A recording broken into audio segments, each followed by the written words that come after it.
یەکێتی ڕاستە مێژووەکەی پڕە لە سەروەری، پڕە لە قارەمانی، پڕە لە نەبەردی، پڕە لە قوربانی.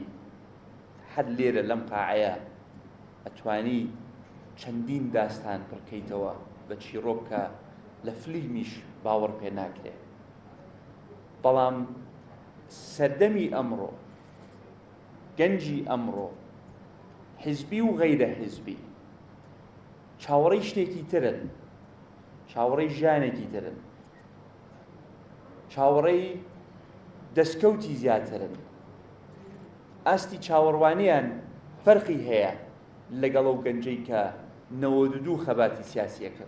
دنیا گۆڕاوە، بۆیە ئەبێ یەکێتیش وەکو حیزبێک خۆی بگونجێنێ لەگەڵ ئەم سەردەما. ئەوەی ئێوە توانێت شکۆر ئێستا کەس باسی ئەوە ناکە نابێ کۆنگرە بکرێت. ئێستا هەموو هەڵپەیانە بۆ کۆنگرە، ئێستا هەموو یەینە سەر تەلەڤیزیۆن و باسی کۆنگرە ئەکەین. پێم خۆشە چونکە ئێستا هیچ بیانوو نەماوە بۆ ئەوەی کۆنگرە نەکرێت. لە پێناوی نوێگەری بچینە ناو کۆنگرە، مەبدە بگەڕێنینەوە بۆ ناو سیاسەت. لەسەر ئەساسی مەبدە ئێمە تەکەتولات دروست بکەین، نەک لەسەر ئەساسی وڵا فڵان کەس پیاوێکی باشە و فڵان کەس بەقووەت و فڵان کەس پارەی هەیە و فڵان کەس هێزی هەیە وای من تەکەتولی ئەوم. نەخێر، تەکەتولات لە ناو سیاسەتە زۆر شتێکی ئاساییە بە شەرتێک لەسەر ئەساسی مەبدە بێ. فکر و سیاسەتی ئەمن بەدڵە،